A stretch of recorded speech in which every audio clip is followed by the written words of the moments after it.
The Biden administration today announced that 3 of the most potent sanctions on the island will be eliminated. And probably the most important of that is that from now on, Cuba will no longer be listed as a state sponsor of terrorism. Why? Well, the State Department said earlier on that there's no credible evidence that the island actually sponsors terrorism. I can tell you that reporting from here, the economic effects of that categorization have been nothing short of catastrophic. Of course, mismanagement, a failed economic model also contribute to Cuba's economic problems. But of the US sanctions, that's been one of the most potent ones, because by tarring Cuba with the label of terrorism, so many international banks no longer want to deal with the island, and that leads to economic decline and a humanitarian crisis, or at least contributes to it, which so many Cubans are currently facing. It looks like there was a quid pro quo. The Cuban Ministry of Foreign Relations recently announced, just a few hours ago, that 553 prisoners will be gradually released. All right, Ed Augustin for us from Havana tonight. And back here at home, this terror designation has been sort of a political football in recent years. Here's why. Take a look at the past 3 presidents. Barack Obama lifting that designation in 2015. And in Trump's final days in office in 2021, he reinstated it. And here we are today in the last week of Biden's term. He's lifted the designation once again. For more on this, I want to bring in senior White House correspondent Gabe Gutierrez. And Gabe, there's so much to talk about here, right? What is the White House saying tonight, and why did they decide to do this now when President-elect Trump is likely to reverse it?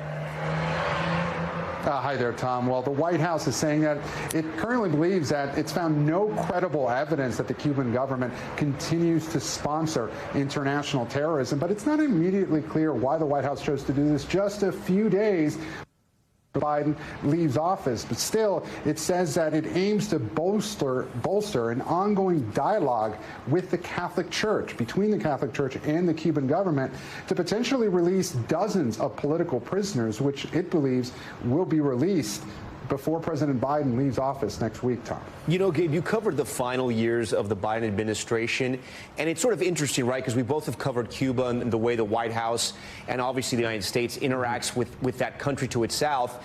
You know, the Obama administration, which Joe Biden was a part of, he was vice president, Cuba played a very big role, right? He was very involved in changing Cuba policy, and then it was on the back burner for the Biden administration up until now. Do we know why?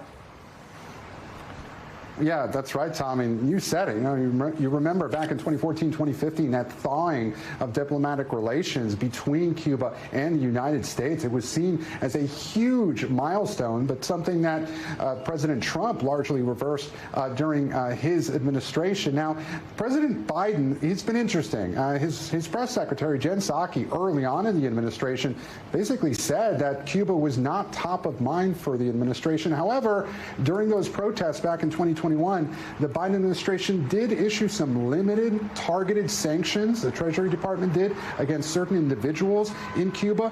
But you're right, by and large, Cuba has not been top of mind for this administration until now in its final few days in office, Tom. Yeah, and we should mention that those 500 prisoners that were released, those political prisoners that were released, were in large part due to those protests in Cuba in 2021, as you mentioned. Has Trump or his nominee for Secretary of State, Marco Rubio, signaled any policy shift or vision for Cuba? Look, President-elect Trump, he has not commented on this thus far. Neither has Senator Marco Rubio, who is Trump's pick for Secretary of State. But look, Tom, Marco Rubio, son of Cuban immigrants, he has been an extreme hardliner, as you know, when it comes to policy towards Cuba. So it is extremely likely that the incoming Trump administration will reverse this once it takes office in just a few days, Tom. And that's something that the White House has acknowledged, but they say that, according to them, they have been in communications with the incoming national security team, and they say that the incoming team will deal with the same set of facts. They believe that Cuba is no longer sponsoring international terrorism, but it is very possible this could be reversed in short order, Tom. Thanks for watching. Stay updated about breaking news and top stories on the NBC News app or follow us on social media.